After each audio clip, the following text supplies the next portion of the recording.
Think back to the winter of 1717, not to a photograph, there are none, not to a detailed weather report, those don't exist. Think back to what a colonist would have felt, the sun rising over snow so deep that fence posts disappeared, cattle suffocated in their barns, horses could not be found for days. And when the snow finally stopped falling, people in Massachusetts, Connecticut, and Rhode Island would spend the next 100 years telling the story of the winter that broke their understanding of what winter could be. This is not the story of a blizzard measured in inches. This is the story of a catastrophe so overwhelming that it became legend, and we're still trying to separate fact from the fear it left behind. The winter of 1716 into 1717 began like most New England winters. Cold, yes, snow certainly, but nothing that alarmed the colonists who had built their settlements across Massachusetts Bay, Connecticut, and Rhode Island in the previous century. These were people accustomed to hardship. They had learned to store hay, preserve meat, keep fires burning through December and January. By late February 1717, most families had already endured the worst of the season. They were thinking of spring. The weather in early February seemed almost promising. Some accounts describe mild stretches, days that crept above freezing. Snow that had accumulated through January began to settle and compress. Supplies held. The livestock had made it through the scarcest months. In Boston, in Hartford, in Providence, the rhythm of colonial life had found its winter groove. Trading ships sat in frozen harbors.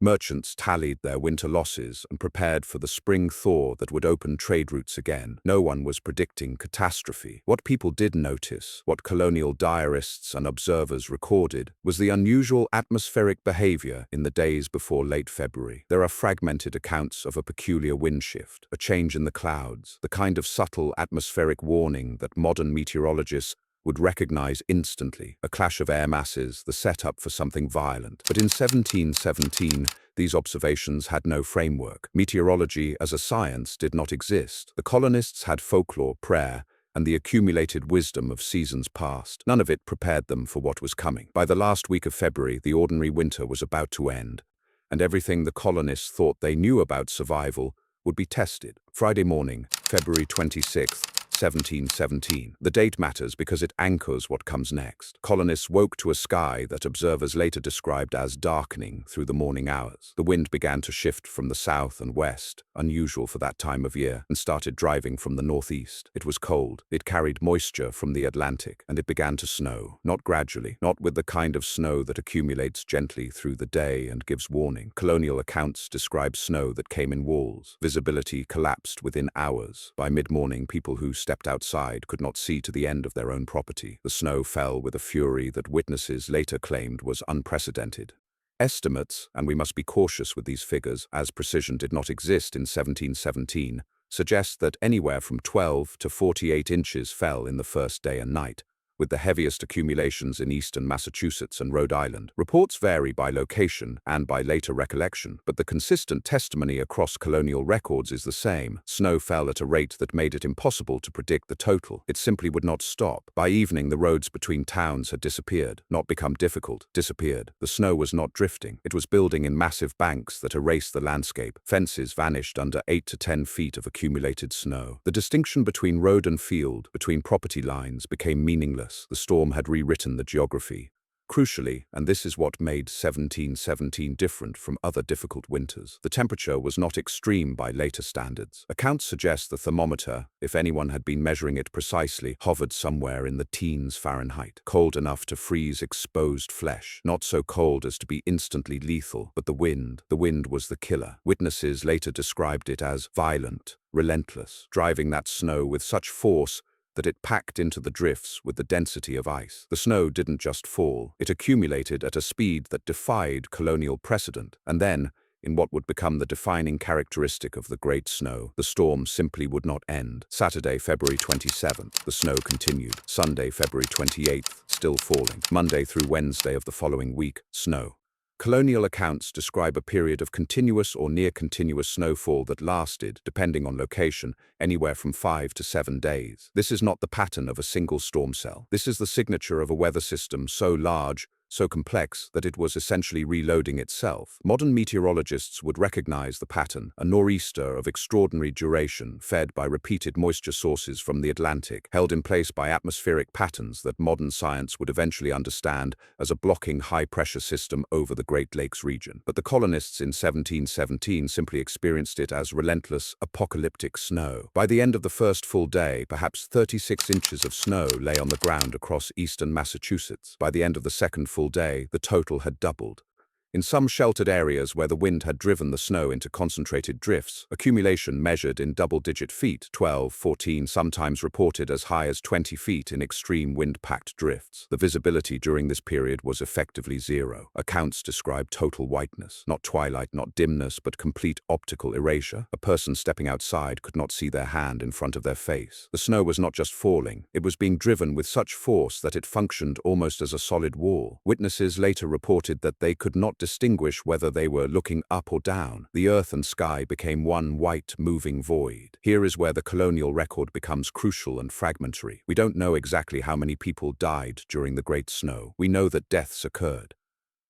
We know that livestock perished by the thousands. We know that families became trapped in homes and barns for days. But precise casualty counts, the kind of official death toll that modern disasters produce, simply do not exist in the historical record for 1717. What we have instead are testimonies, fragments, patterns that suggest catastrophe without measuring it precisely. The colonists would later say that the snow changed them. To understand why, you have to understand what they faced in those first 5 days. Consider the experience of a family like the Hutchinsons of Essex County, Massachusetts, a composite of accounts from various family diaries and town records of the period. Thomas Hutchinson, a merchant, had brought his wife and 4 children through the winter carefully. They had adequate stores of hay for the livestock, salted meat in the cellar, firewood stacked to the eaves of their home. They were, by the standard of 1717, relatively secure. Friday morning, Thomas Hutchinson woke to the sound of wind that frightened him. By mid-morning, the snow was falling so thickly that he could not see the barn from the house. By evening, he realized that he would not be able to reach the barn. The livestock, 2 oxen, a cow, perhaps 6 sheep, would have to survive on whatever hay remained in the barn, or they would perish. Saturday morning, the family's situation clarified. The snow had buried the first floor of the barn entirely. The drifts against the house had grown so large that opening the front door was impossible. The snow had become literally a wall. They used the back door, which was still partially clear, but that window would not remain open long.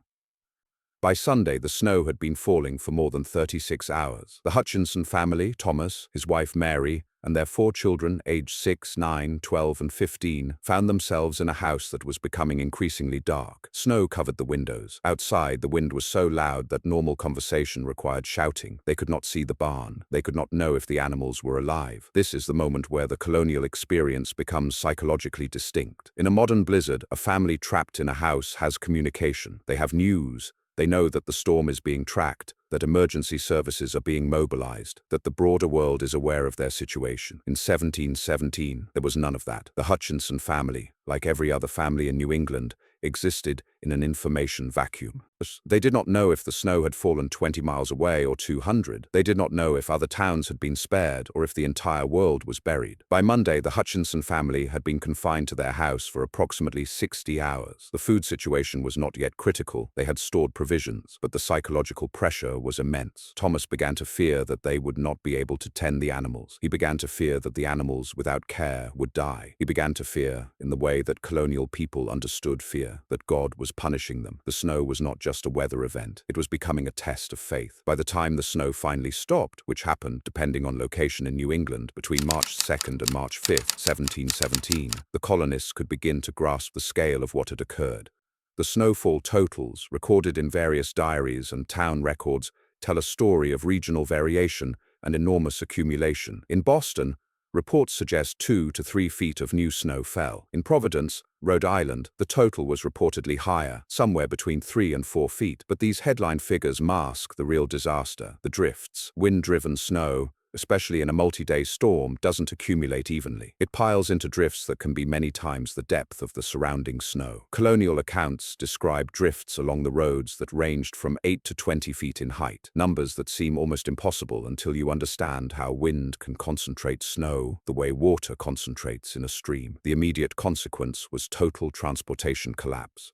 The roads between Boston and Providence, perhaps 50 miles, became impassable, not difficult to traverse, completely impassable. A rider on horseback, the fastest mode of colonial-era communication, could not navigate them. Wagon traffic was impossible. For the first time in colonial history, the major population centers of New England were cut off from each other. Consider the economic consequence. Trade, the lifeblood of colonial commerce, stopped. Ships frozen in harbors could not move. The flow of goods between towns ceased. For a population that lived much closer to subsistence than modern people, the interruption of supply lines was not merely inconvenient, it was dangerous. And then there was the livestock, horses, oxen, cattle, and sheep across New England. Thousands of animals were either trapped in barns without access to adequate feed or exposed to the elements with no shelter. The colonists who could reach their animals found them in desperate condition. Those who couldn't reach them for days lost them entirely. Conservative estimates from contemporary accounts suggest thousands of livestock perished. Some reports claim 500 to 1,000 animals in Massachusetts alone, though these figures are difficult to verify across the entire region. The Hutchinson family, our composite from Essex County, finally managed to reach their barn on Tuesday, March 1st, when the snow finally stopped falling and the winds diminished enough that visibility returned. When Thomas Hutchinson dug through the drift to reach the barn door, he found a scene of devastation.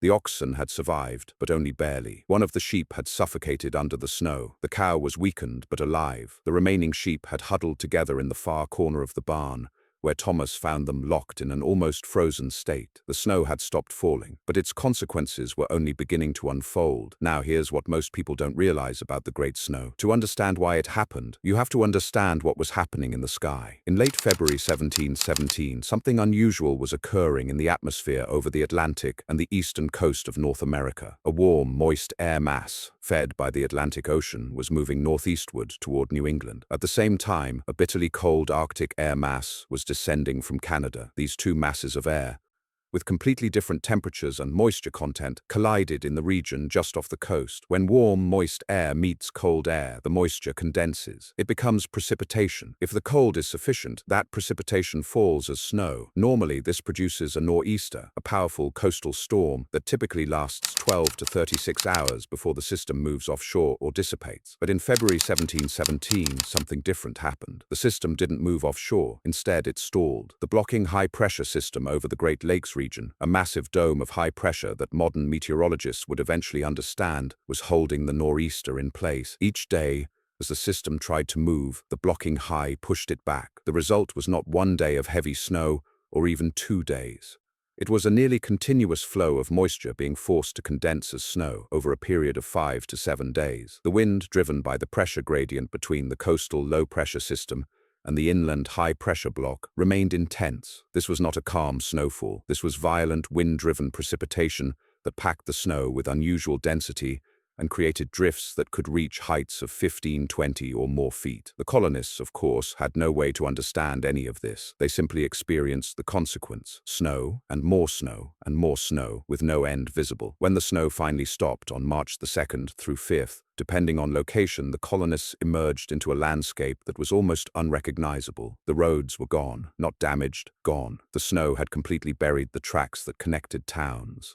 Fences were invisible. Property boundaries had ceased to exist. The landscape had been rewritten as a white, undifferentiated expanse, broken only by the peaks of drifts that rose like mountains. The first organized responses began almost immediately, though organized is perhaps too strong a word. In each town, the most able-bodied men began the work of digging roads. This was not snow removal in the modern sense. There were no plows, no equipment beyond shovels and oxen. The work was to create paths, simple, narrow passages, wide enough for a single horse to navigate, or wide enough for a small group of men to walk. In Boston, accounts suggest that it took more than a week of continuous labor to clear the primary roads, enough to allow communication with neighboring towns. In some rural areas, the roads did not become passable for horses and carts until well into March, sometimes reported as late as mid-March, nearly 3 weeks after the snow stopped falling. The human cost during this period became clearer. There are fragmented accounts of people, travelers, people attempting to cross between towns,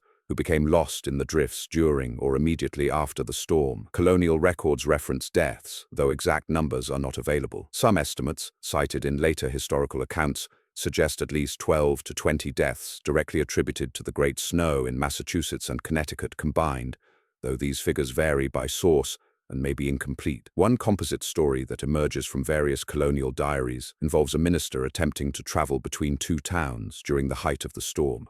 He became disoriented in the whiteout conditions, a phenomenon that modern people understand as whiteout blindness, where the absence of visual contrast causes spatial disorientation. He was found the next morning, alive but severely frostbitten, in a drift less than a quarter-mile from his destination. The actual outcome of this narrative, across various contemporary accounts, varies. Some versions describe successful rescue, others do not. The story itself became legendary, passed down and embellished, eventually losing any specific verifiable detail. But the core truth remains. The storm killed people. It trapped people. It created conditions so severe that survival itself became uncertain. The snow that had seemed to end on March 2nd had actually only ended the active phase of the disaster. The consequences were entering a new, more complex stage. And then something changed. Not the weather, but the understanding of what the great snow had cost. As roads reopened and communication between towns resumed, the full scope of the disaster became clear. Livestock losses were tallied. In one report from Connecticut, an entire town's cattle holdings, perhaps 200 head, were lost to starvation and exposure. The spring would see widespread shortage of oxen, animals critical to plowing fields and performing heavy labor. This shortage would have ripple effects through the entire agricultural season. The hay shortage became acute. Farmers who had stored hay for winter had, in many cases, burned through their supplies to keep animals alive through the blizzard and the weeks after, while snow remained too deep for grazing and foraging.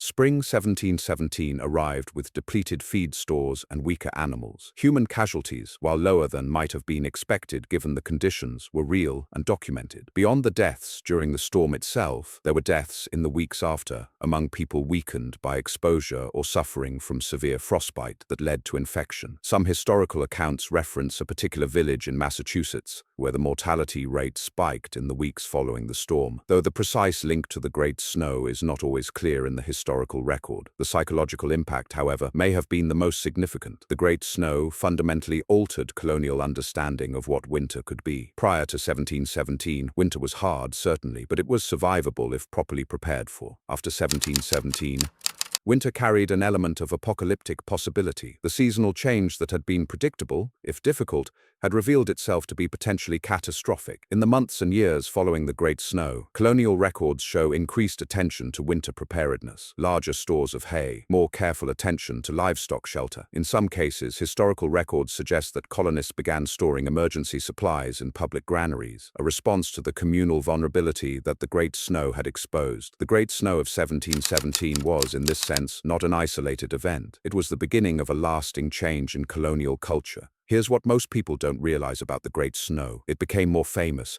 and its details became more exaggerated in the century after it happened than in the immediate aftermath. As the 18th century progressed, the Great Snow of 1717 became the standard against which all other severe winters were measured. Any blizzard that dropped more than a few feet of snow in New England would be compared to 1717. It was the worst since the Great Snow, people would say. The event took on almost mythological proportions. This is important because it means that many of the details we have about the Great Snow come not from contemporary 1717 observations, but from recollections, family stories, and accounts recorded 20, 30, or 50 years later. The legendary quality of the storm transformed it into something partly historical event and partly cultural memory.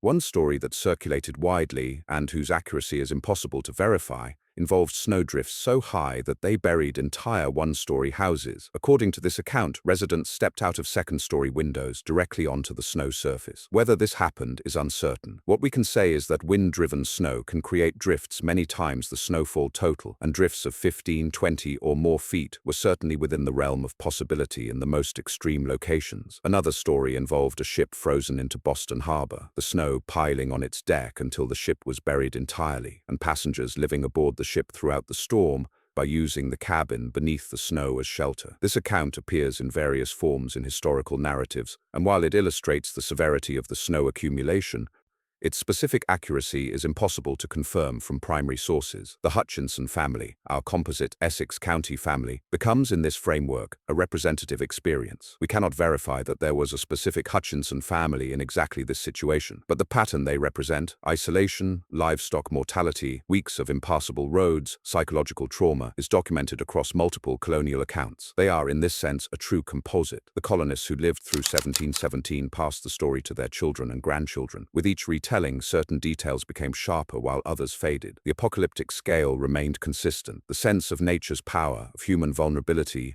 only grew more potent. By the 1750s, the Great Snow of 1717 had become a legend, a reference point for describing the worst that winter could bring, and that legend lasted for more than a century. Think back to where we started, the idea that colonists understood winter as a predictable, if harsh, seasonal trial. The Great Snow of 1717 changed that understanding fundamentally. In the decades after 1717, colonial records show a transformation in how settlements prepared for winter. Communal granaries, structures for storing grain and hay for emergency use, began to appear in towns across New England. Some of these were direct responses to the realization that individual family preparedness was insufficient in the face of a disaster like the Great Snow. In Massachusetts, there is evidence that town meetings began allocating resources specifically for winter emergency response. Funds set aside to purchase additional hay, to construct better livestock shelters, to maintain supplies in case of another catastrophic blizzard. Whether these were formal policy changes or informal traditions, the historical record shows increased attention to collective readiness. The Great Snow also affected how colonists thought about infrastructure. The roads that were buried in 1717 began, in some cases, to be reconstructed with greater width and better drainage, allowing snow removal to be more effective. It's not accurate to say that the colonists invented snow removal, but they did become more deliberate about the design of roads to accommodate seasonal challenges. Perhaps most significantly,